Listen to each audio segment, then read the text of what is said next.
Welcome back to the weekly news roundup. This is the privacy, subscription, and security section. These are recorded live Fridays, 9 p.m. Eastern Standard Time if you like to catch the show live and enjoy it.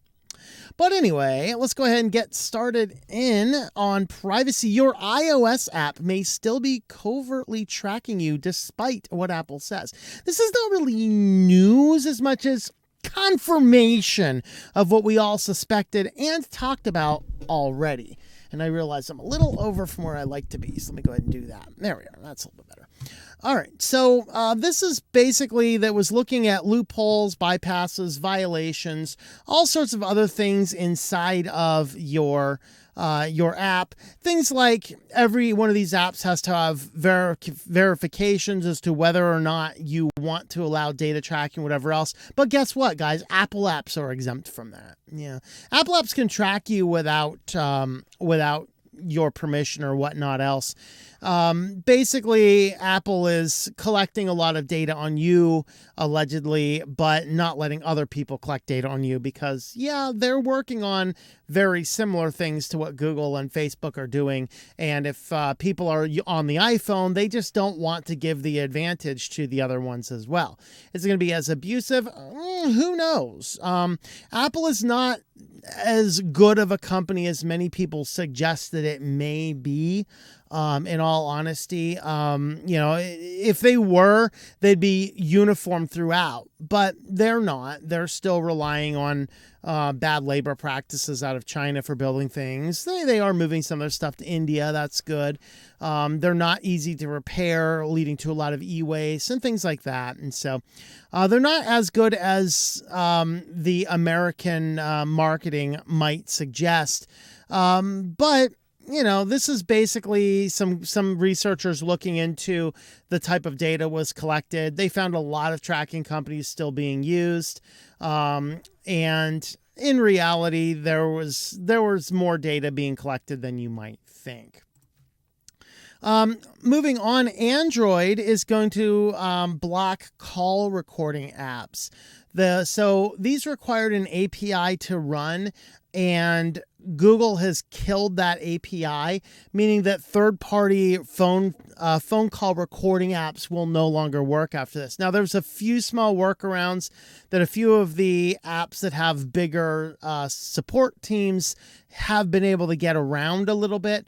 We'll see how long that happens. There are still a few apps, Google Pixel, Motorola, and a few other models have some built-in call recording that is unaffected by this, but a lot of your third-party call recording apps don't. Of course, what they're saying, and it is a valid concern, is that a call recording app may very well be illegal in some jurisdictions, and many people do not realize what those jurisdictions are. Here I'm in Pennsylvania right now. Pennsylvania is a two-party consent state, meaning I can't go into a private conversation with a tape recorder in my pocket and record that conversation without informing everybody else that I'm recording the conversation.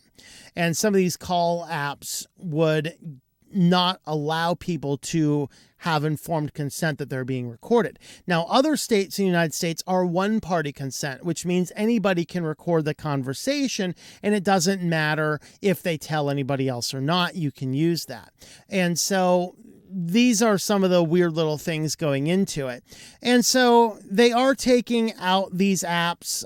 There are a few ways around them, but overall, I think this is probably a good thing. Maybe no phone should be able to record the phone calls in any easy way, shape, or form, because we do have that consent issue. And sure, people are always going to get around it, but the bigger barriers you create to getting around it, the better off it's going to be, I think.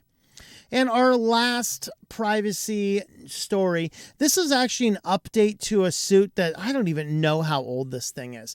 What it was is LinkedIn had all this information publicly available. Now I don't think you can view anything without a login at least, but all this information was publicly available. And there was a company that was going through and scraping all the information and then utilizing this information. LinkedIn sends them a cease and desist. And the company came back and said, it's public information on the internet. We can scrape it if we want.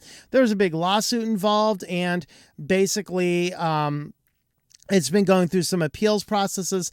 Basically, the courts have come down and ultimately said, even through all the appeals, to say, no, if it's publicly available information, you can scrape it. This is an important thing to keep in mind, because as we give more and more of our information to companies, we have to realize that that information is not just in the hands of that company if for some reason they make that available on a website, or if they accidentally don't have a database password protected and somebody finds a way into that database. That's still considered public because wasn't hacked. It was just misconfigured.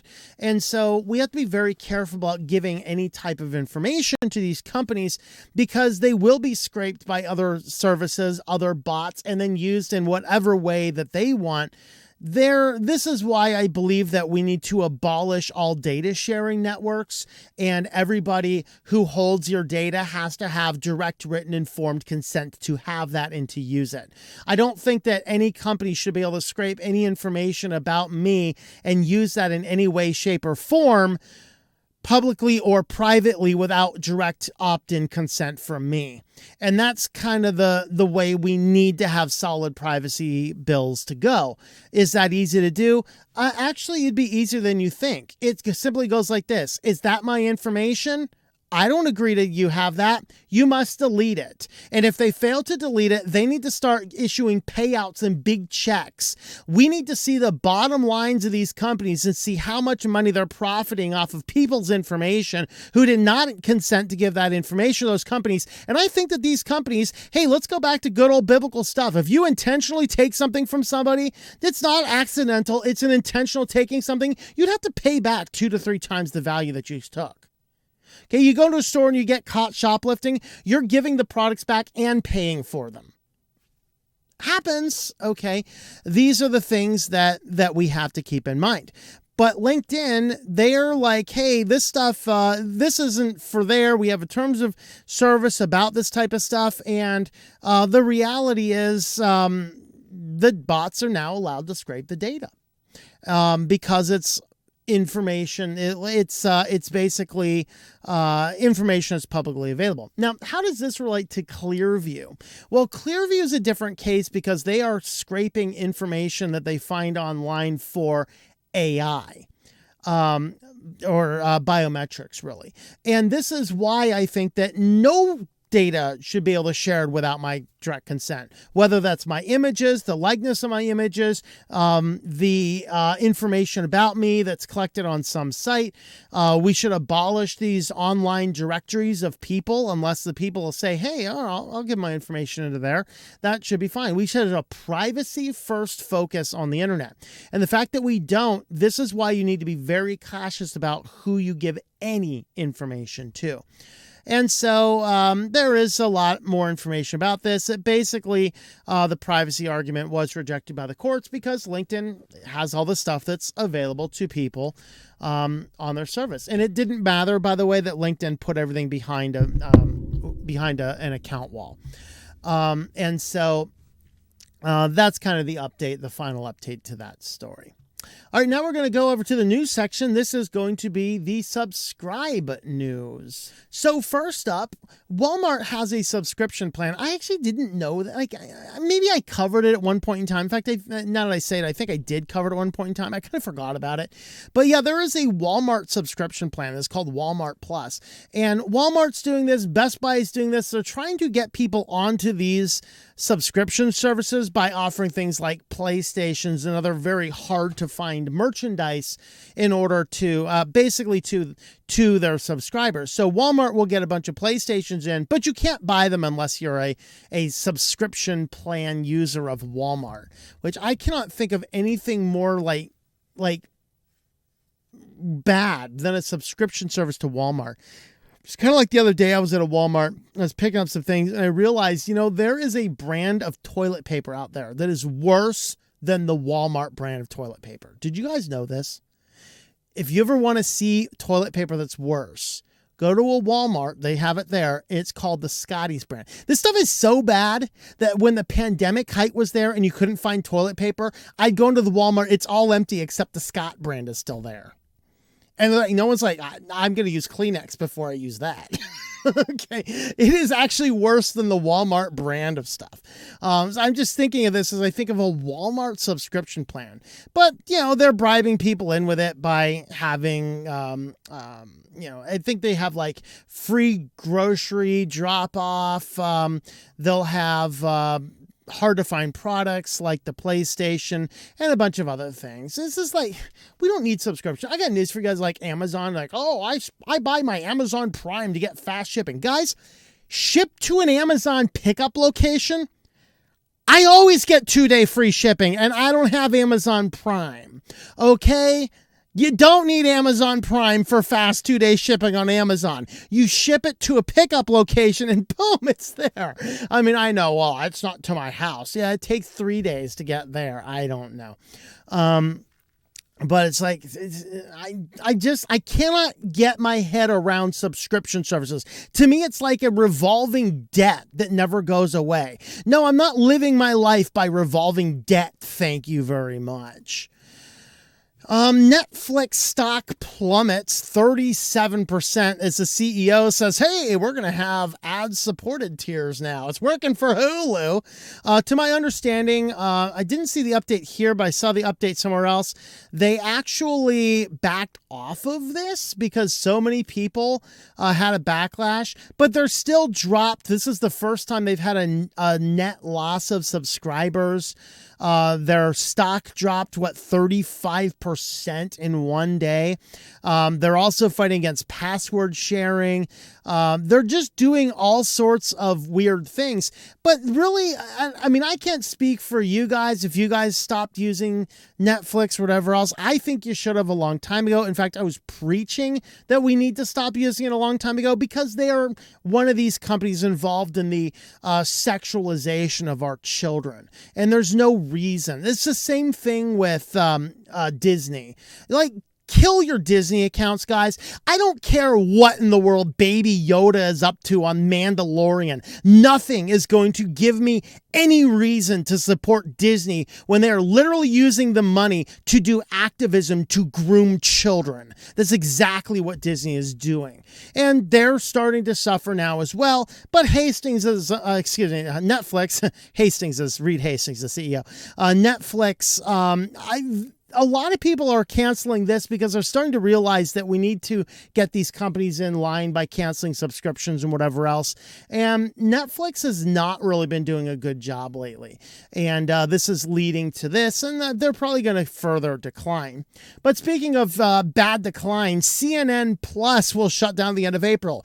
If you've been keeping track, they've only been in operation for 1 month. They started at the end of March, and then they had $9.99 or $50 a year, and then the next day they put it on great discount, and they've only had 10,000 daily users on the whole platform since then. And they're like, yeah, let's shut this thing down. And so, yeah, CNN, this is CNN Business. They'll shut down at the end of the month. Streaming service that was hyped as the most significant development in the history of CNN. See, it was the most significant development in the history of CNN. That's just how insignificant CNN is, guys. It's like, oh, really? Guys, nobody watched CNN anyway. You think your people are going to pay to watch it? You realize that they were carried along for so long because they had an exclusive contract with airports, right? Which ended last year. So there is none. So the decision was made by new management after the CNN's former parent company, Warner Media, merged with Discovery to form Warner Bros. Earlier this month.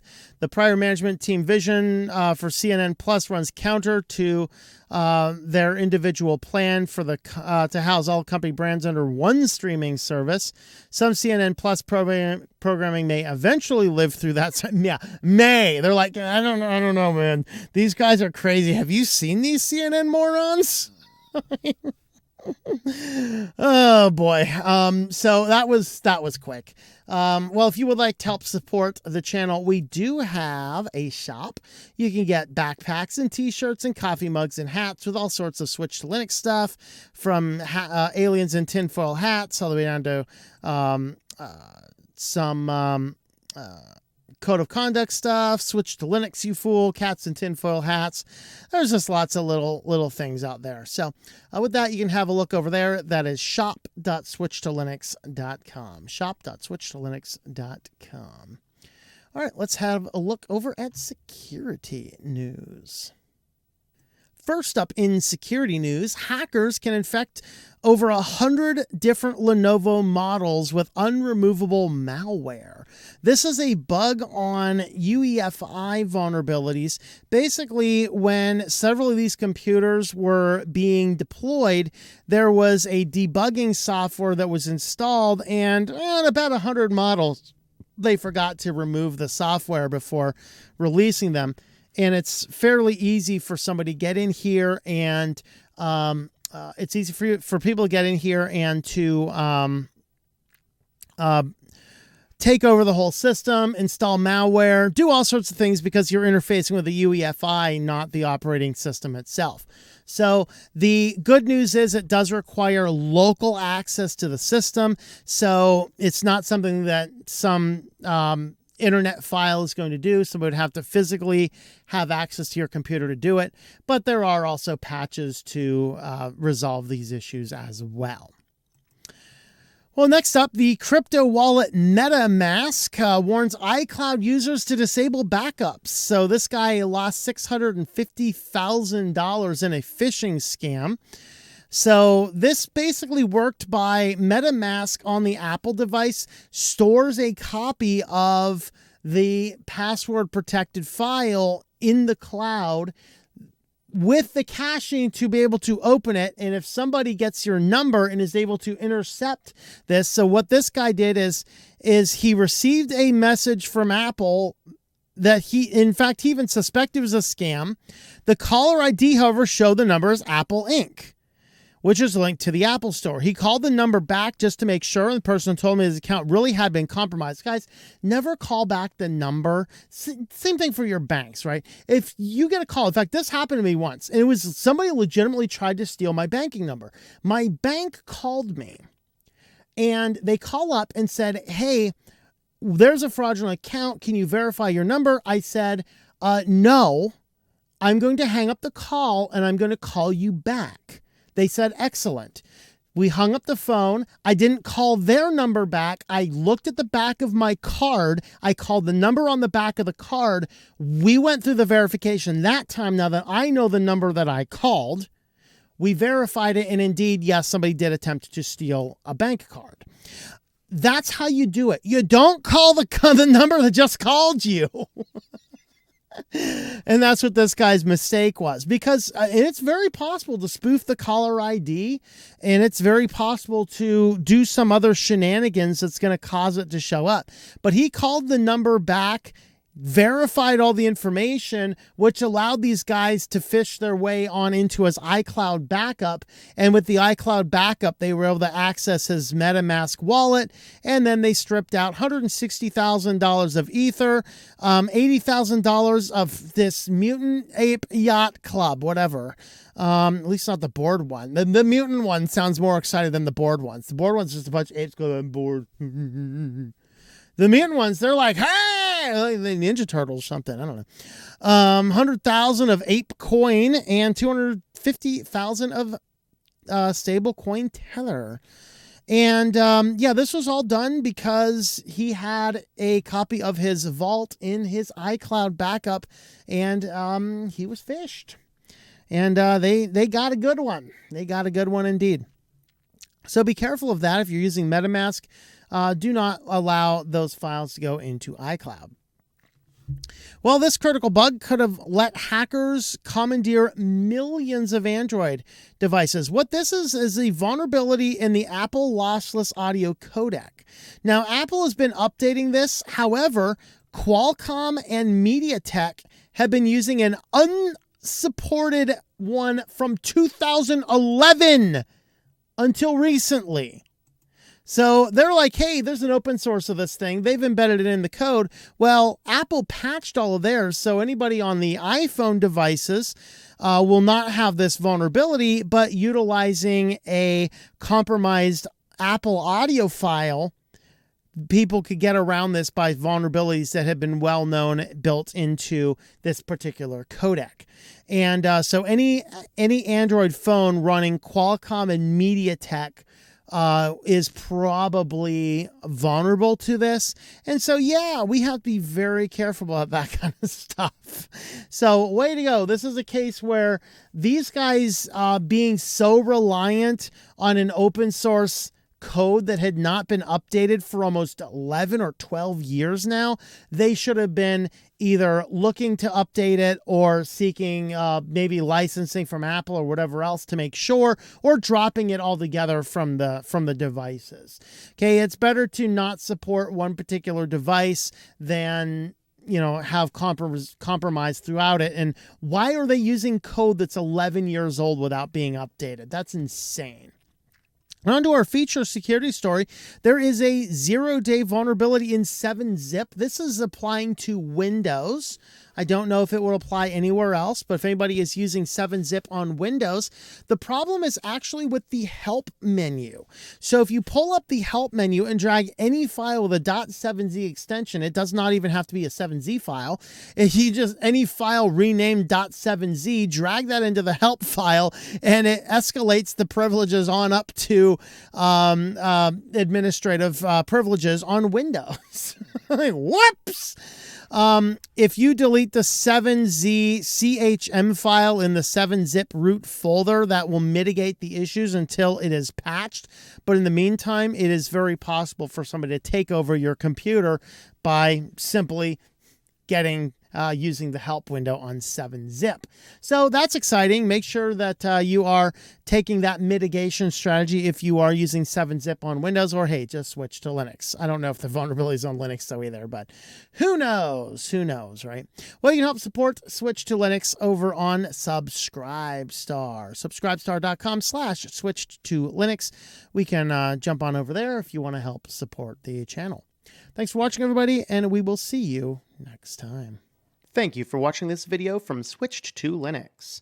This channel would not be possible without the backing of the program supporters scrolling on the screen now. You can be a supporter at Patreon at patreon.com/TOMM or at thinklifemedia.com. I also want to thank the open source community who creates such excellent software that makes producing this show possible. Please remember to support your software communities. Thank you, and I hope that you enjoy switching to Linux.